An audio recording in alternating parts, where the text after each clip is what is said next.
Tonight we got some representatives from Nan McKay with us in person to go through a presentation and answer your questions. We are doing a kind of nice word, simulcast over to the Fox Hill site. So what you're seeing up here right now are the folks at Fox Hill, and we're going to be able to hear them too. As the question part comes, if they've got questions, they can come up and ask. But in the meantime, as we go through the presentation, they will be able to see that presentation as well, and they will be able to see us. So keep our smiles going. So today what we're going to do is we're going to ask the representatives from Nan McKay and the representatives from the Housing Authority to really go back over and educate everyone on how the process of recertification is going and answer your questions. To try to get back on the same page, so everyone's on the same page and knows what we're doing. We had a meeting online with them when we first started this a number of months ago. And this is my laptop, that's it. And work. It's my laptop. And it's all the way to it. Yeah. Is there a way to stop that? But anyway. Okay, you'd have to mute there while I'm talking, because we can hear you over at Fox Hill when you're talking about your laptop. You hear me at Fox Hill? Yes. Okay, thanks. So we've invited them tonight to answer your questions. We do have some issues that have already been brought to us that we understand. This idea of going over to having Nan McKay doing the exact same thing our managers were doing is not a new thing. We are asking for the same information as we did in the past. We're just being a little more formal about it. The letters you get, for example, are the same letters we've been sending out for 15 years. Right? They're actually the same letters. It's just a little weird because you're getting them from Nan McKay rather than directly from the Housing Authority. But they are our representative, they are contracted under us, and they are under the same laws and the same regulations that we are from HUD. Now, some of you know that the Housing Authority had received a number of audit findings for many, many years, like 7 years in a row, because our recertification information wasn't correct. Our managers weren't always doing it. And part of that reason is because the recertification process from HUD is just so complicated these days. There's so many, as you know, as well as I do, there's so many things you have to submit, so many things we have to look at. You know, HUD's concept is that you pay 30% of your income for rent, but just like taxes, you got to put in your information every year.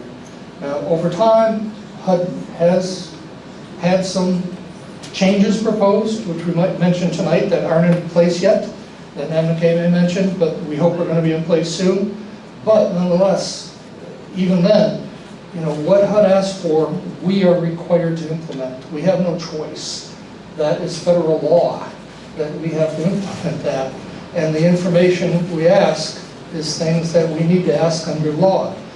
Now, there are a couple changes that we can make. For example, we've heard that folks don't like giving 6 months of bank statements.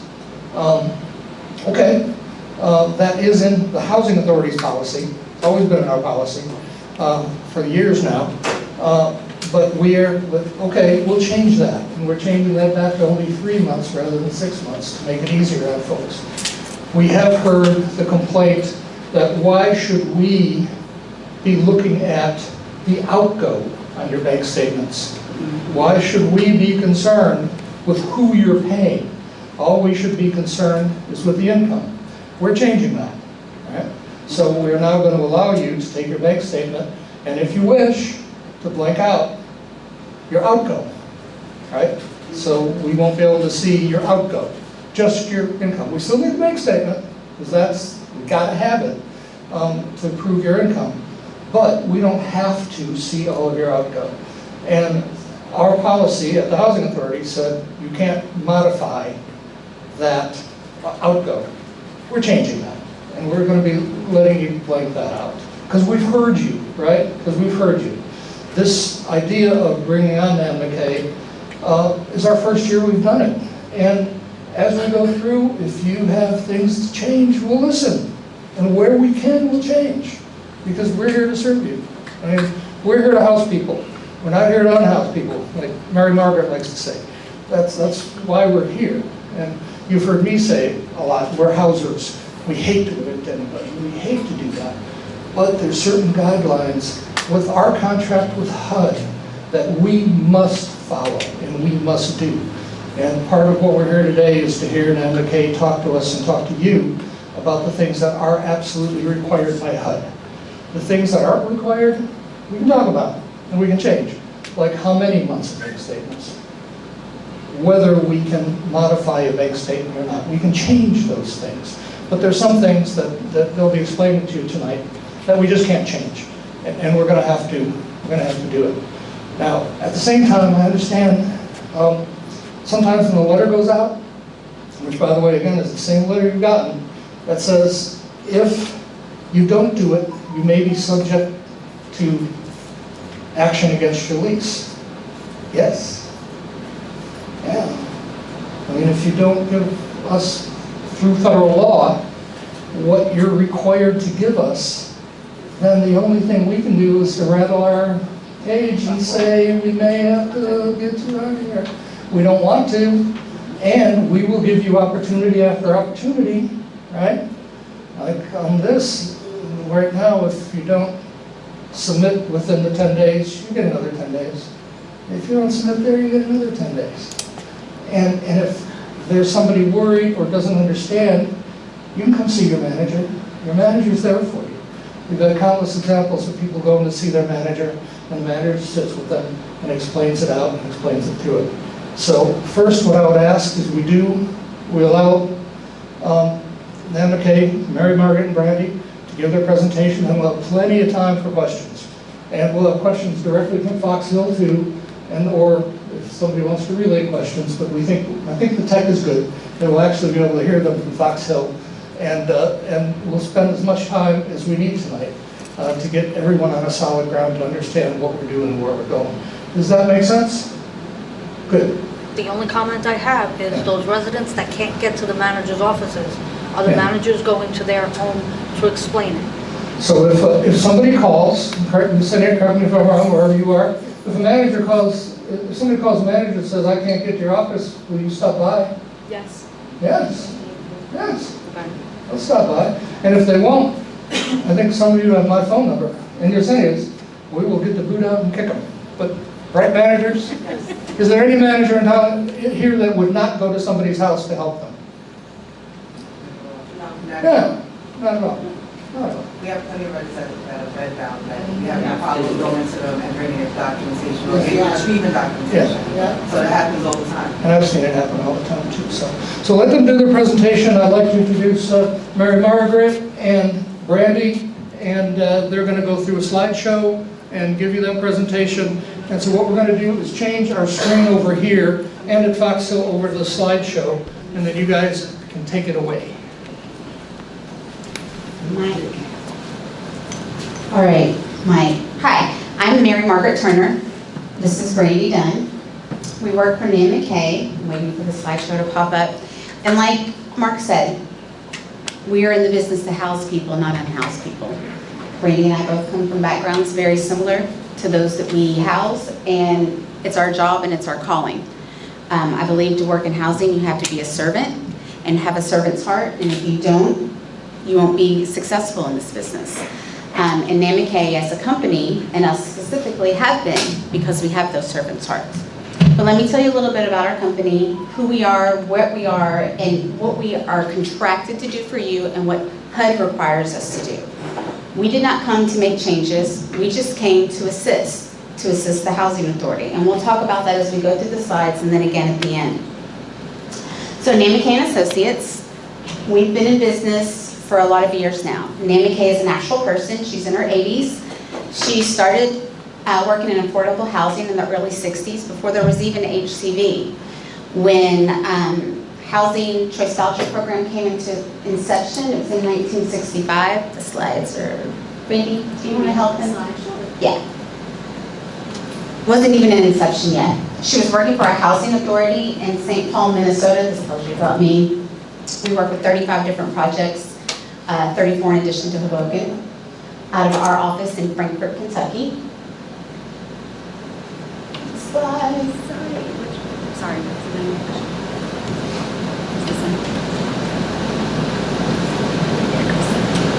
This is an actual picture of Nan McKay in the early 60s. She's still working. She still does podcasts. She does executive leadership training. She still writes for HUD as they need policy content. And she's been doing this since before there was a housing choice voucher program or public housing. Next slide, Brady. Catch up with me. Okay.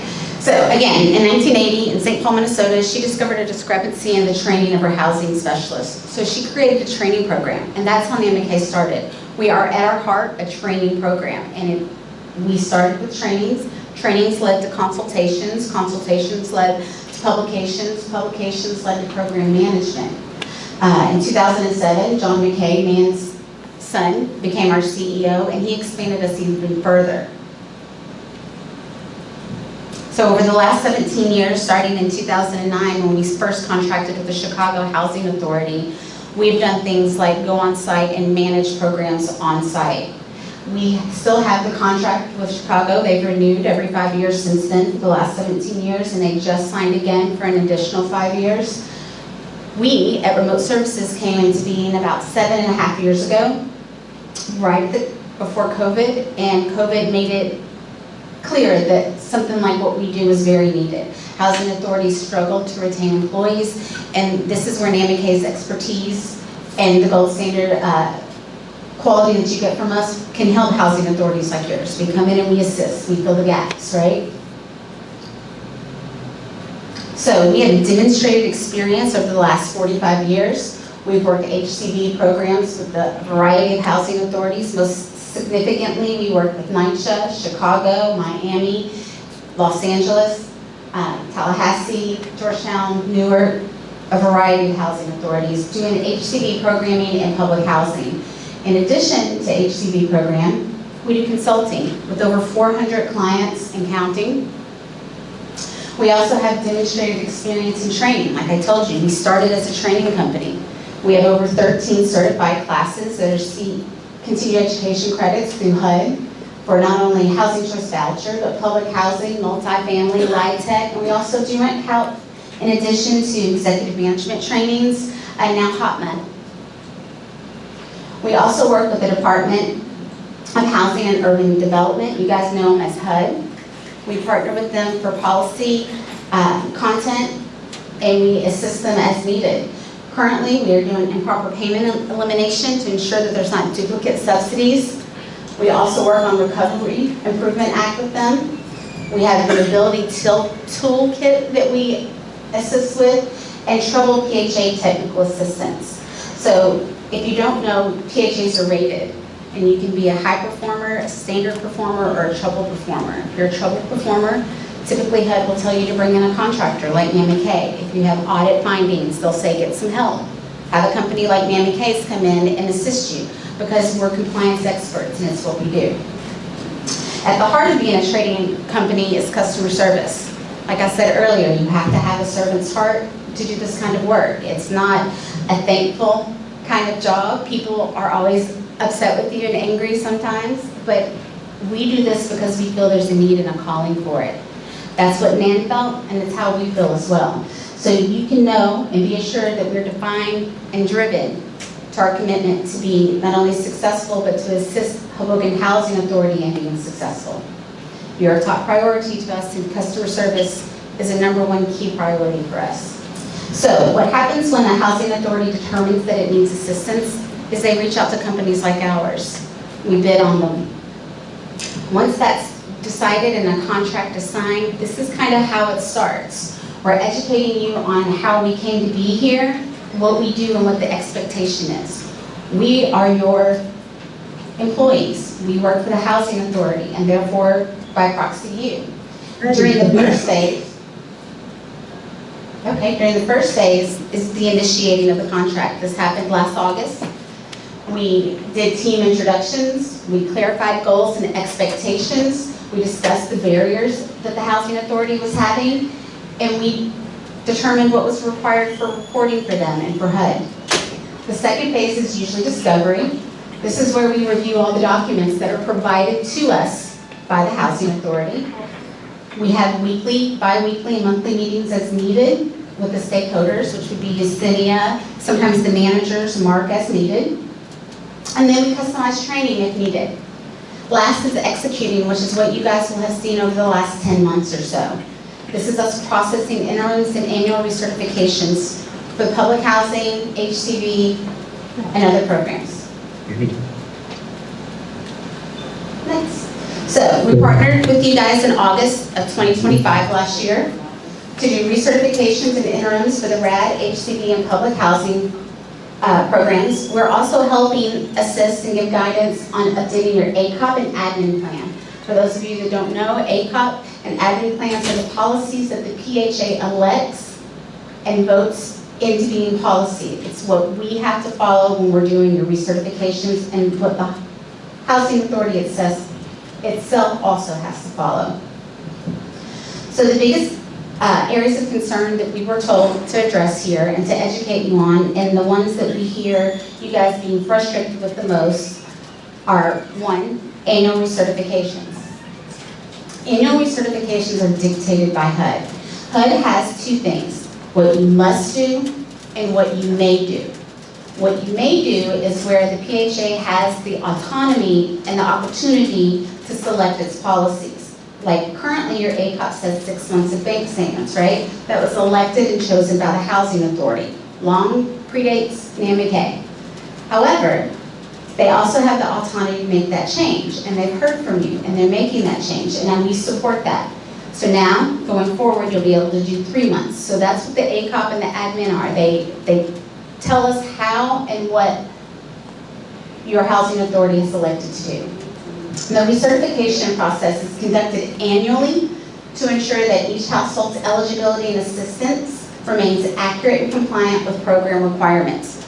There's no give here, HUD requires it. To support timely completion, recertification packets are mailed out 120 days, 4 months, in advance of your scheduled recertification date. That's why you get them so far in advance. Because this is a reoccurring yearly requirement, tenants are expected to anticipate and prepare for this. You need to be gathering necessary documentation and responding promptly upon the receipt of the packet to avoid delays. Tenant-caused delays are in violation of your family obligation, which you were talked to about during your briefings and when you came onto the program, and you sign those documents every year that say you understand. Incomplete packets will not be accepted. Now, this is accepted, but it probably should say processed, because you may send us something that we require additional documents on. But we cannot accept, nor can we process, without all the documents that are required not only by HUD, but also by your Housing Authority. Your initial packets go out, you're given 10 business days to respond. So an example was last week, the December recertifications were mailed out on August 4th.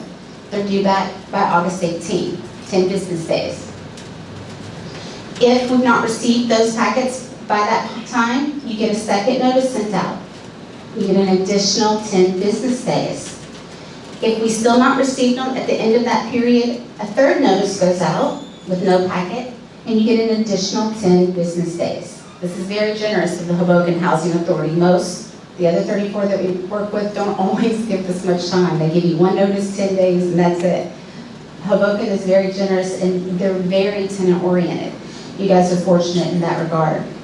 If the packet is not received by the 3rd deadline, a notice to cease is issued. This is outside of the control of Nan McKay. We are following the directive of your Housing Authority.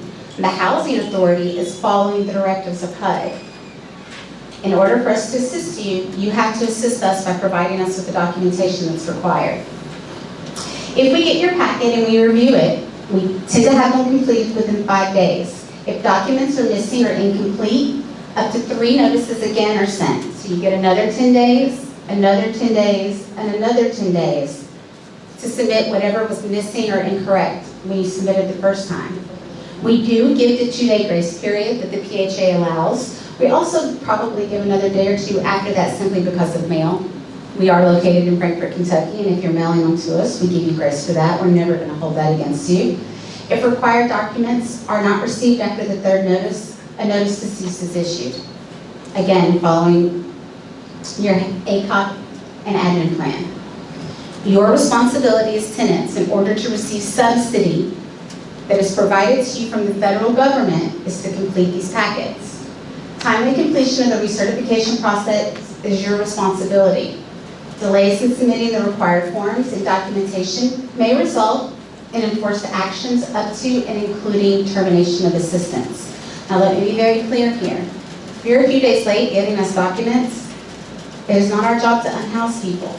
We are in affordable housing for a reason. It is to the housing authority's benefit to keep you housed.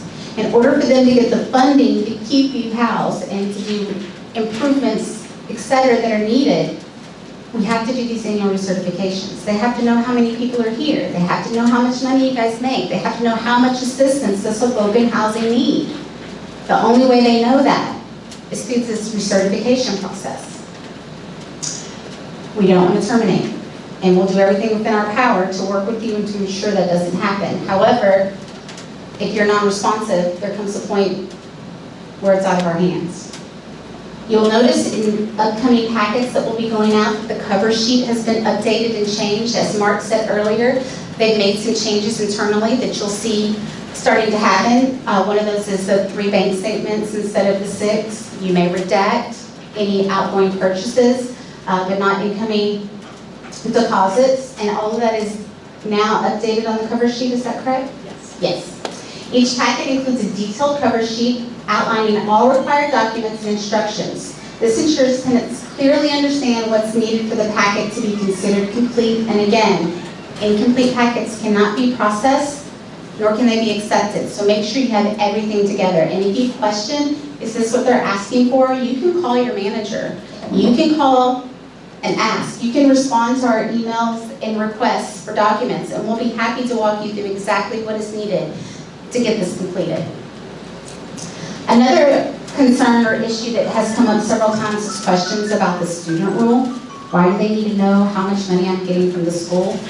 Well, I wish we didn't have to ask you for it because the student rule is a little bit complicated, but HUD requires it. However, HUD heard complaints and similar complaints that you guys have had in other housing authorities across the country, and they've recently made a change, which is to the benefit of the students. So here's a summary of what changed effective in 2026 under 24 CFR 5.609, subsection B, paragraph 9. All Title IV funding and financial assistance is now completely excluded. So if you get a Pell Grant, if you get TEACH or Work Study or SEOG, all of that is fully excluded from all households. It will always be excluded as income as of 2026 and going forward. Even if the student gets more than the cost of their attendance. This applies to all HCD, PPP, and public housing tenants.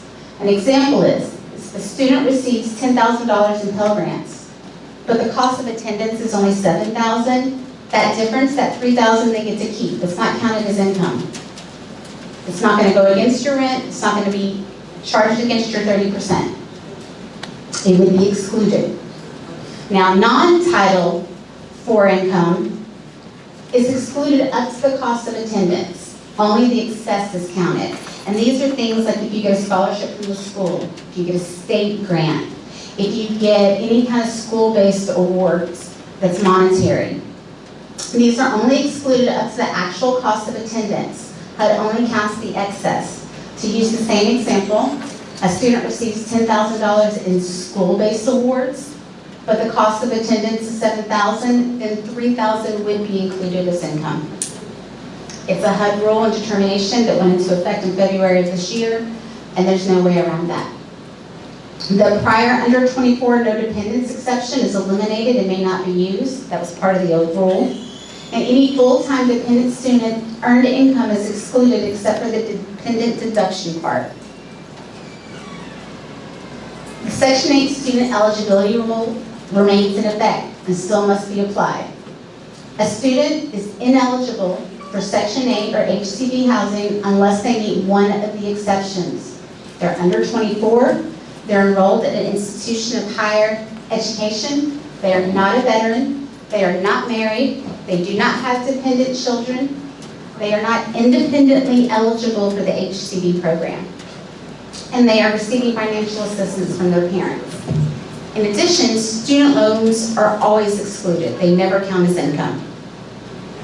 These rules are HUD directives, simplified and mandatory, and this is applied during recertification as we calculate and either include or exclude as required by HUD. To go over this again, bank statements. HUD released a notice, H2023-10, page 124, states that PHAs must obtain a minimum of one bank statement that reflects the current balance of the banking and financial accounts. This applies to all public housing, HCB, PDD, and mod rehab. HUD only needs information necessary to verify assets and income. So you might want to know what is absolutely necessary, right? What's required to remain on your bank statement should you choose to redact it? You must leave your name or the household member's name of the account. This statement date, because we need to know that it's current. The bank name and logo, whatever the current balance is. All deposits showing income, and the last four numbers of the account.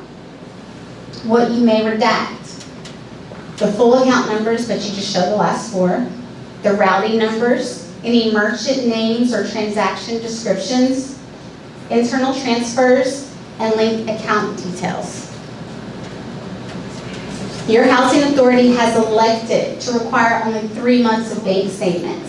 Tenants may redact spending and purchase details. However, income and deposits may not be redacted. So if you submit them redacted, we'll have to request it from you again, which could cause a delay.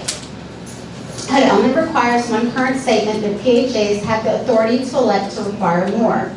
Your current PHA ACOP and admin plan requires 6 months unredacted. However, they've elected to allow the 3 months with redactions while this is currently being reviewed because they've heard you and they're trying to work with you.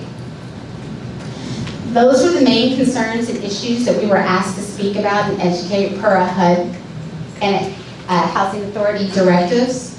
At this time, I can take general questions. If you're asking me specifically about your household, I'm not going to be able to give you answers without having your information pulled up in front of me. But what I can and what I am willing to do is take your name, email, and phone number and set up a time for either myself, Brandy, or the supervisor, Leah, who some of you have worked with, to call you back and walk you through very specifically what your concern is or what your question might be or how we can address it and explain further why it's being requested and what is needed. As Mark alluded to earlier, we have not changed our forms. We're using the forms that were provided to us by the Housing Authority. If your question is about those forms, I can't speak to those. You'll need to speak to either your managers or the Housing Authority. But anything other, if it's a general HUD question, I can answer those if anyone has them. Yes, ma'am. Oh, wait, how you want to do it? I want to say real quickly, we'll also be taking a list for anyone that talks to their wants to talk to their manager, or of course you can call and talk to your manager. I also want to note real quickly that this is being broadcast over Facebook Live, and there will be a recording of this on our website, so you all can go back and take a look at this. And this PowerPoint will also be on our website for you to go back and take a look at. So, Mayor Margaret, back to you. Any questions? Yeah. You had a question? Yeah, I sent an email July 27th. It says the usual response is 2 days. Today is August 10th. I have not heard back from anybody. Again, Brandy can take your name, number, and email address, and we can look it up and ensure A, that we was received, and ensure that you get a response. Now, you should know that we're traveling tomorrow, so it probably will not be tomorrow.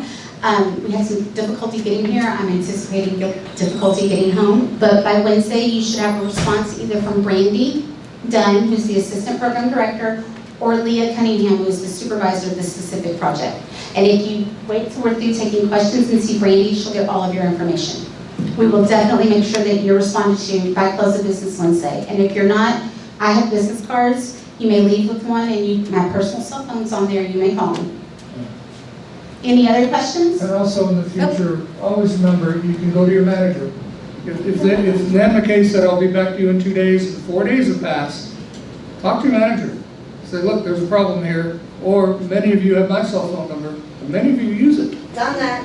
Yeah. She didn't know the answer, so.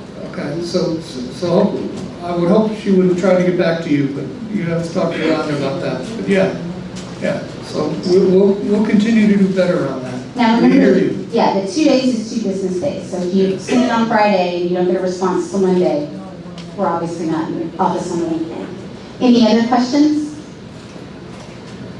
I know that you stated with the financial aid portion of it, that when there are state grants, that a portion of it can, how would that be affected with HOTMA, which is effective January 2027? This is the new rule under HOTMA. Even under HOTMA? Even under HOTMA. This is the change. State grants will still be counted? Yes, ma'am, they will. And we actually have forms that Justinia has. If you have students in your household, or might have students coming up, graduating out of high school, going into college, and you're wondering how that's going to affect you, we have these checklists. Your managers will have access to them. The Housing Authority has access. We do too. We brought copies for you, walks you through scenarios. If this, then that. If that, then this, to help explain it a little bit further. But that's why we have to ask where the grants come from and how much money. Because if they're federal, Title IV, we can exclude those completely. If it's student loans, they're excluded completely. It's only the state ones. And I think that's because each state has the authority or the autonomy to make those decisions, and they just haven't. HOTMA's too new, and it changes every day. So, any other questions? I know that you guys also stated in the letters that you give them 10 days to respond to you guys. But we have a lot of seniors and disabled individuals, and also individuals who may be illiterate and don't understand it and need help from other people. Sometimes they get the mail, and by the time they get the mail and the date that's on there, it's not 10 days. So then they begin to panic. They they freak out. They're like, oh my God, I'm gonna lose my housing. So, and again, I don't know if this is an issue with you guys or if this is on the administration portion. I do know that when we do call and we ask the administration to help, they do help those residents. But I think that's where the panic is coming, right? They're getting these letters. Some of them, you're stating it's 10 days from when it's 10 days from when the letter is dated. Yep. The letter is dated, but they don't pick it up all the time on the date, or they don't receive it on that time. That's where I think the panic comes in with a lot of the disabled seniors and those who don't understand it. And I also have another question, because I've only seen them in English. I haven't seen them in Spanish. Are they sending them out in Spanish as We well? do have them in Spanish, right? We'll confirm, but we should have those in Spanish as well. And as for the 10 days, that's why your housing authority has built in the extra 10 and 10. So really they're getting like between 30 and 40 days to return them, because we give the grace period for the mail plus what your housing authority allows. I don't think anyone that works for the housing authority or Nan McKay wants to unhouse anybody. It's to the housing authority's benefit to keep you housed. They get more funding, it allows them to help more people. In turn, that allows them to have Nan McKay help them help you, right? So that your managers cannot focus on annual recertifications, they can focus on complaints, ensuring that everybody's doing what they're supposed to, that the properties are maintained, escalations. They have time to really focus on the people, and we just do the paperwork. So right now, when you guys are sending it out, are you guys only sending it out in English? Sorry, excuse me, Foxville would like for any questions They to can't be hear you. spoken into the mic because they can't hear you. You gotta come chat with me. So right now, when you're sending out the recertifications for the residents, are they going out both in English and Spanish, or automatically in English? And then later on, because we do have families who sometimes have to wait for their children to come visit them to actually explain it to them. So those 10 days might go past and they don't. Wouldn't it be better if it's not being sent out in English and Spanish, that they are all sent out in English and Spanish? Because we don't have a database that'll tell us this person needs it in Spanish, correct? Sure. We can do that. Yeah, we can totally do that. We can do that. We do it for other housing authorities, and we can definitely do it here. Currently, according to Justinia, they're sent out in English only, but absolutely we can. And again, if they get something and they're not sure, they can reach out to their managers, but while we get those forms, you already have them in Spanish? No, not yet, but we'll create. Okay. As soon as they're available for our use, we'll start sending this. Same for the applications. Yep, same with the Come on applications. up to the microphone. There's a microphone over here. Over there. Hi, good afternoon, everybody. I've been tenant for housing for 29 years, and this is the first year that I've been having trouble to make my lease. I've been bringing my papers to housing since February of this year, and we in August, and I haven't got my lease yet. They keep asking for the same papers over and over. And you're providing them to your manager? Yes. And the I'm manager's bringing them providing to them the to manager, and I have bring them to the big office too, and I had no response. I need you Last to week, I see went to me. my manager, and I spoke to her and bring the last papers that I needed, and I'm still waiting to sign my lease. Okay. They keep asking for the same papers over and over. They keep misplacing them, and I don't understand why. Interesting. I'll need you to see Brandy. She's going to take your name again by close of business Wednesday. You'll get a response from us. We'll also make sure that the housing authority is CC'd on it, and if we know her manager, make sure the manager is CC'd on it, so that you have the response too. Thank you. No worries. That's what we're here for. Anyone else? I think that was the complaint at the last meeting that we had with Nan McKay. We're not here physically to intake the paperwork, so if it's dropped off somewhere else, all I can do is address it once we receive it. I'm not saying that it's not been received, but I'm saying that I have no control of how or when we receive it. But as long as it's documented, and we've already talked to Mark today and the team about how we can go forward, making sure that it's documented when it's dropped off, that will help alleviate that concern. Right, and there's also been residents who have sent the emails themselves, and it has been weeks before a response is gotten. You'll have to give me specifics to Brandy, and I'll have to It's research general, it. coming from me, it's just general. But I deal directly with my manager via email, and I will send emails. But I have, at the last meeting, I heard people, they even emailed Nan McKay themselves, and it took weeks to get responses. So, that's on you guys. If you got the email, that you didn't get the email, If we you get the sent email, it, right. that's not on us, that's on you. I'm not disputing that. What I'm going to say is our email boxes are current. Our staff's required to keep them and answer them within 72 hours. If you emailed Nan McKay specifically, that's what's supposed to happen. Now, again, if you have specific concerns or complaints, you need to forward them to me so that I can address them, and I'm happy to do I that. believe people did. I have not received anything from any resident at Then I guess you Hoboken. better look at the last meeting that we had with Nan McKay via Zoom, because those complaints are there. I'm not disputing the complaints, I'm just saying I personally have not received an email. And my business cards are here with my email address and my cell phone, and you can send them both to me, and I'm happy to address it. The room was packed last time, and not a lot of happy people. And I would like to say, coming from my seat, on the one that was brought up first, with the no response in X amount of weeks, I'm asking my staff for a direct report back to me on that, once they take a look at that. And if anyone knows of a specific incident resident of that, please, I want to be made aware of it so I can personally track that. And because we heard you, because we want to fix that. We want to fix that. If that's happening, we want to do the trail on that and find out whether that communication is a fault of our staff, which we'll fix, or Nan McKay, or between. How does it send directly to Nan McKay? Yeah, It's on them now, yeah, may I finish? not you. Yeah, may I finish? Yeah, so we'll take a look at both. I mean, we will take a look and find out. So please, like you, we know you now, so please give us some specifics. If anyone wants to reach out to us, or even tonight, or in the future, you've got my phone number and my text. So I'll be glad to track any of those down, because we don't want this either. We don't want this to happen. And in our first year doing this, there's going to be some kinks that we may well have to work out. We're not perfect, but we'll be glad to track them down and fix them. So thank you. So I would suggest strongly to the Housing Authority and to Nan McKay, look over that video the last time you guys were here, and the last meeting that we had.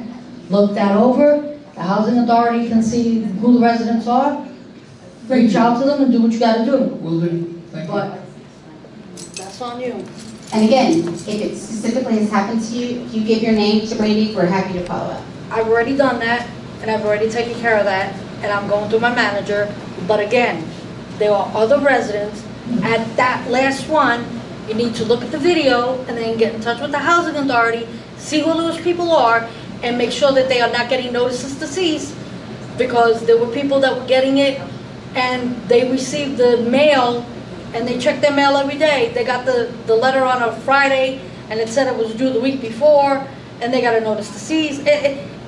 Look at the last video of you guys and the meeting that you had, and see what I'm talking about. It shouldn't be on the resident. It should be on you guys when we're getting mail late. Well, Even we if can't we check control the the mail every mail. day. I mean, I can control when the mail's Okay, delivered so to you, if but I if I can get- check if and I follow check up my that mail they're every doing day- the process correctly. If I check my mail every day and I get a letter today and it was dated 3 weeks ago, that's not on me, that's on you. We will take a look at that, promise. Thank you. Any other questions? Mr. Foxhill? Well, I would like, yeah, anybody at Fox Hill over there? Head shakes.